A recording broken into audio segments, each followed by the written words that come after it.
C'est un honneur d'être devant vous et de retrouver les visages. Merci à Timothée pour cette louange si puissante et cette joie de nous transporter dans la présence du Seigneur. Alors, sans plus tarder, je vous recommande un texte de la parole de Dieu avant que nous continuions avec le programme. Commencions par notre programme. Lisez avec moi dans le livre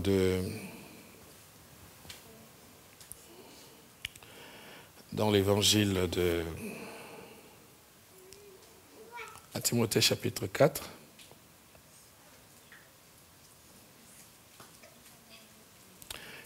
Et nous compléterons cette lecture, la lecture de Jean chapitre 21.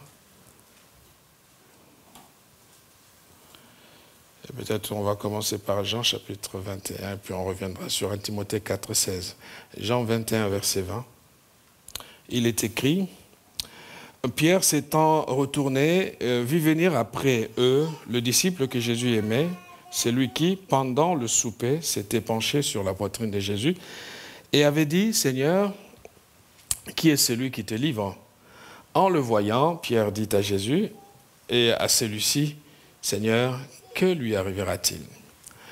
Jésus lui dit: Si je veux qu'il demeure jusqu'à ce que je vienne, que t'importe, toi, suis-moi. Là-dessus, le bruit courut parmi les frères que ce disciple ne mourrait point. Cependant, Jésus n'avait pas dit à Pierre qu'il ne mourrait point. Mais si je veux qu'il demeure jusqu'à ce que je vienne, que t'importe ce disciple? C'est ce disciple qui rend témoignage de ces choses et qui les a écrites, et nous savons que son témoignage est vrai.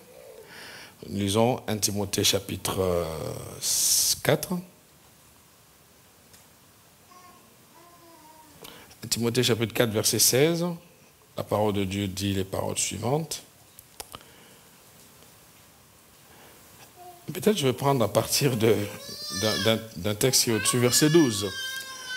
Que personne ne méprise ta jeunesse, mais sois un modèle pour tous les fidèles, en parole, en conduite, en amour, en foi, en pureté. Jusqu'à ce que je vienne, applique-toi à la lecture, à l'exhortation, à l'enseignement. Ne néglige pas le don qui est en toi et qui t'a été donné par prophétie avec l'imposition des mains de l'Assemblée des anciens.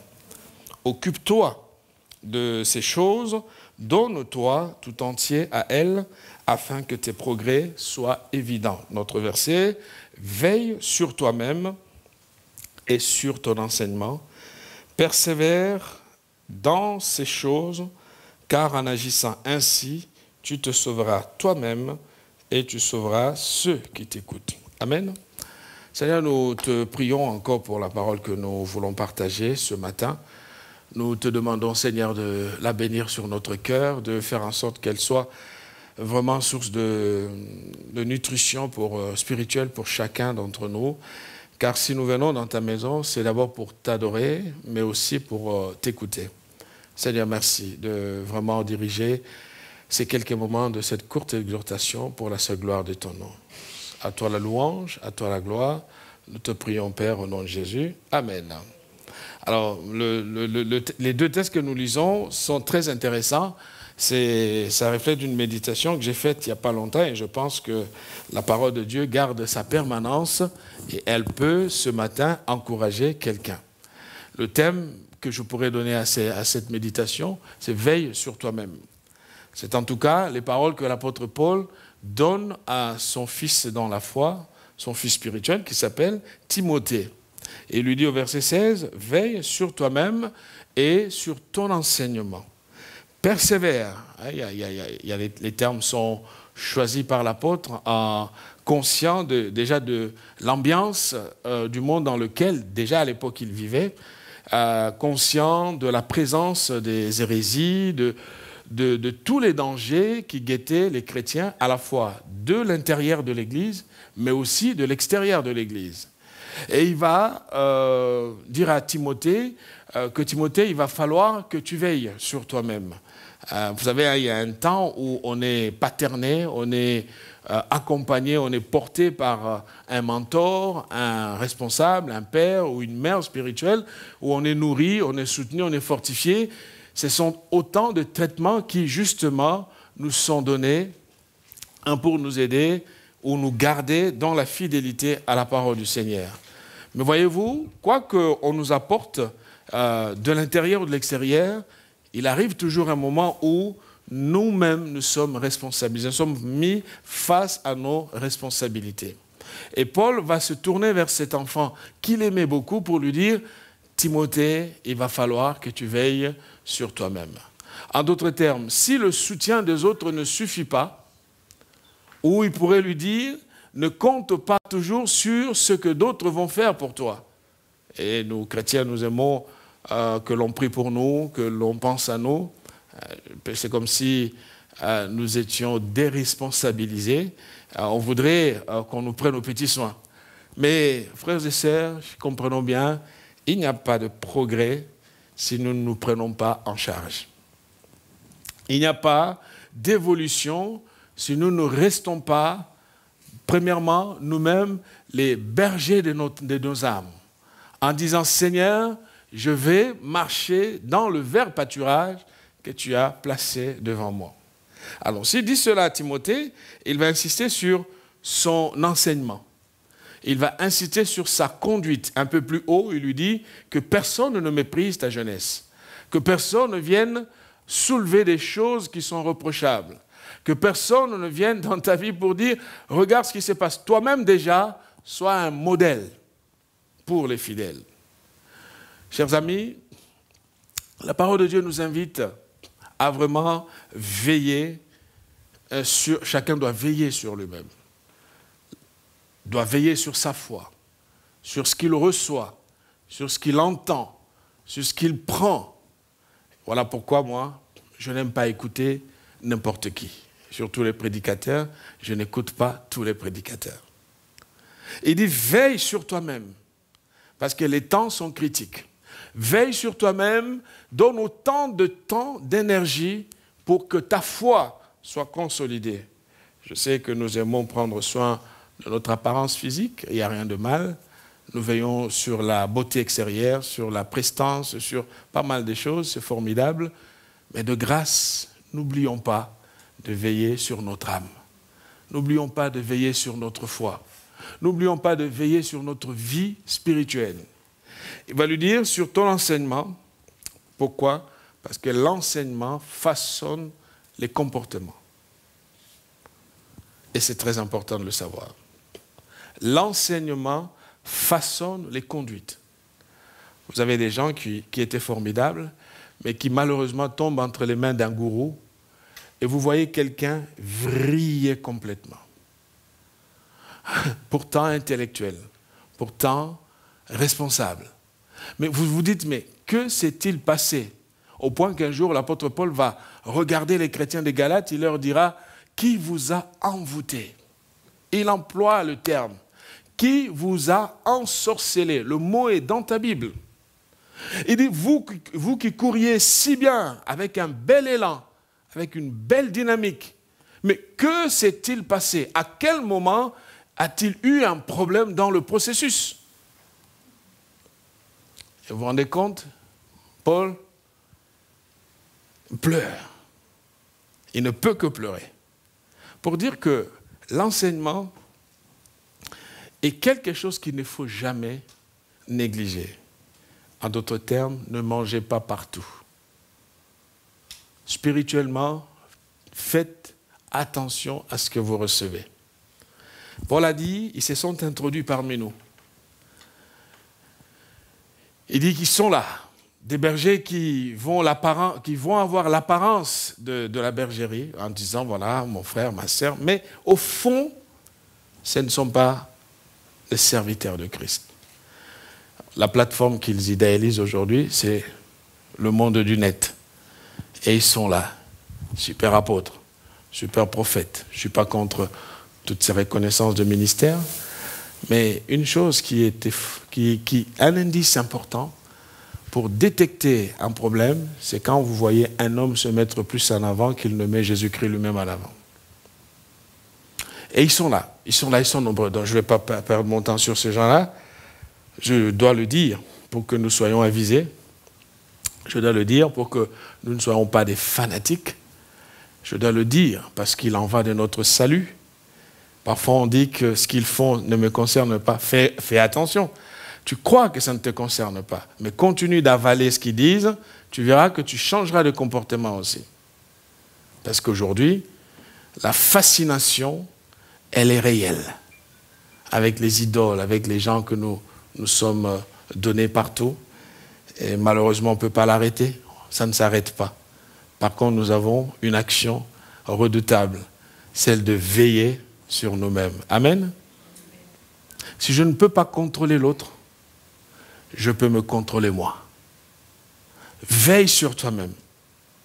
Ne te laisse pas intimider, ne te laisse pas impressionner, ne te laisse pas embrigader. Veille sur toi-même. Paul dit à Timothée, veille sur toi-même, persévère dans les choses. Il lui a dit comment être persévérant. Tu as reçu les dons, tu as reçu le témoignage. Il lui dit de persévérer. Pourquoi persévérer? Parce que chaque jour, nous ne sommes pas toujours en pleine forme. Amen. Il y a des moments où on a le moral dans les chaussettes et ça ne va pas du tout. Et on a envie de tout envoyer promener, comme on le dit vulgairement, excusez-moi. On est épuisé. Paul dit, persévère. Persévère. C'est un combat. Lève-toi, tiens bon, continue. Il y aura les sujets de découragement, de déception. Ils seront toujours là. Toutes ces situations qui vont tout faire pour justement te retenir. Paul dit, persévère. Et il dit, car en agissant ainsi, c'est ce que j'aime le plus. Il dit, en agissant de la manière, c'est-à-dire comment? En veillant sur soi-même et en persévérant. C'est quoi la conséquence, dit l'apôtre Paul? Tu te sauveras toi-même. Tu te sauveras toi-même. Alors, moi ce que j'aime ici, c'est de voir le côté pragmatique de l'apôtre Paul.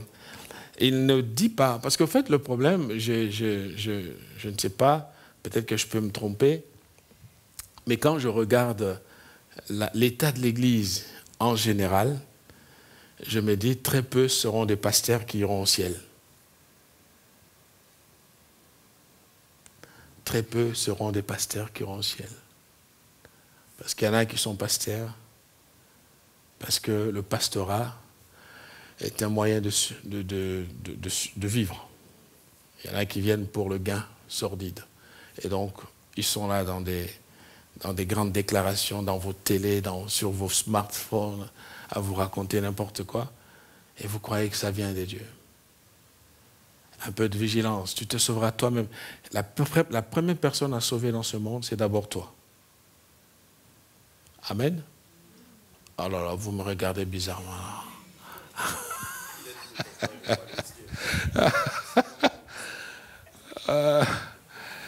La première personne à sauver dans ce monde, c'est d'abord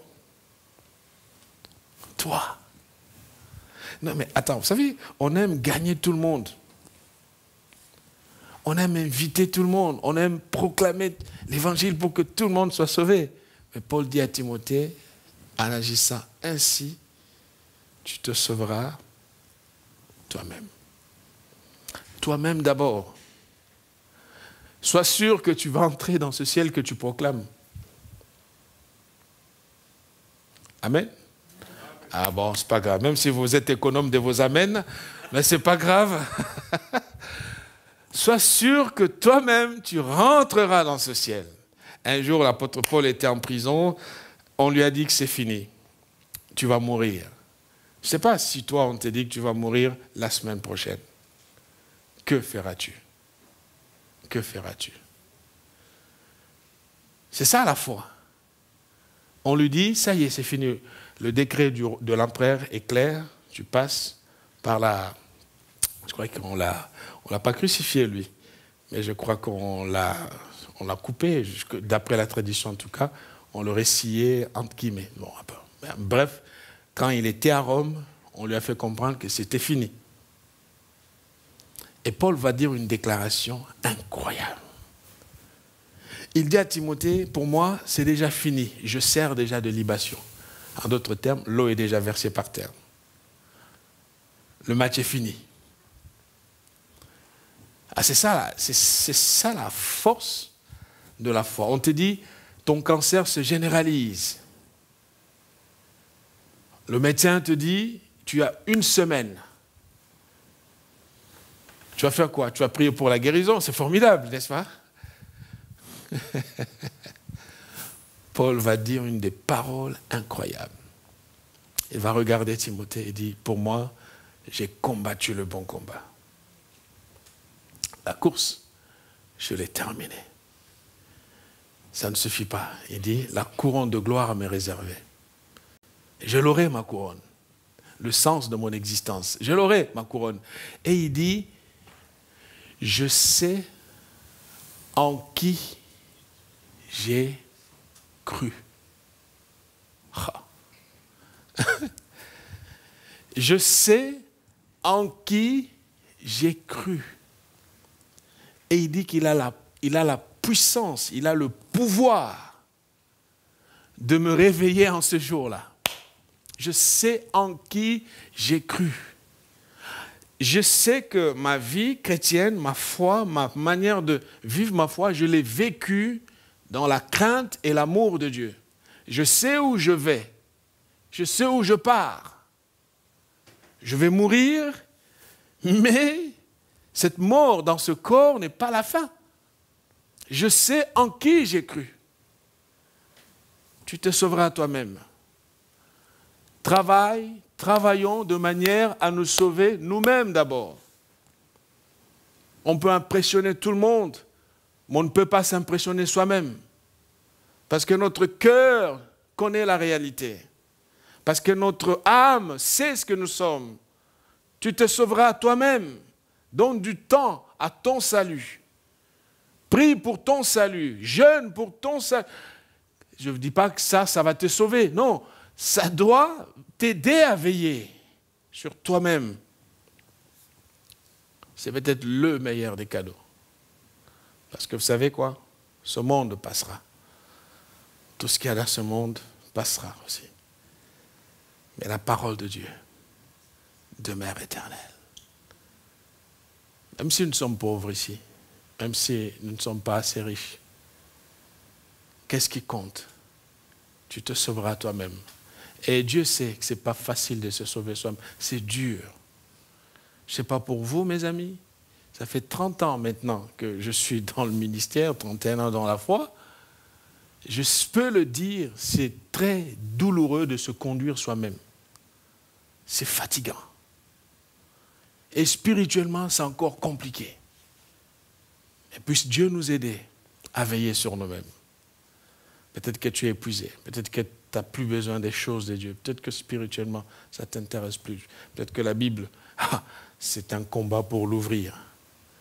Ton âme est asséchée. Au fond de toi, tu n'as plus goût à rien. J'aimerais simplement t'exhorter, s'il te plaît, veille sur toi-même. Veille sur toi-même. Prends le temps pour toi. Prends le temps de connecter avec Dieu. De toi à lui. Ne cherche pas à impressionner quelqu'un. Ne viens pas à l'église pour faire plaisir à quelqu'un, même pas au pasteur. Ne le fais pas. S'il te plaît, ne le fais pas. Fais-le. Parce qu'il s'agit de ton âme. Il s'agit de toi. Il s'agit de ta foi. Il s'agit de ton Dieu. Il s'agit de ton éternité. Mes amis, ce monde s'arrêtera. Vous voyez la chaleur d'hier, comment c'était, hein? Et quelqu'un, c'est ma fille qui me disait sur Internet, quelqu'un disait, si déjà sur la terre il fait chaud comme ça, l'enfer, ça sera comment?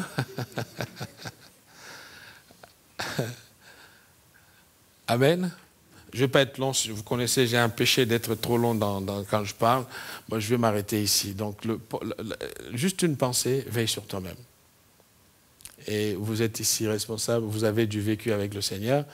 Vous savez que déjà se conduire soi-même, c'est du boulot. C'est du boulot. En agissant ainsi, tu te sauveras toi-même et tu sauveras ceux qui t'écoutent. Paul termine par là. Tu sais, les gens vont t'écouter s'ils voient en toi les fruits qui reflètent ce que tu es en train de dire. Que le Seigneur nous aide. Nous allons prier. Père éternel, merci pour cette exhortation.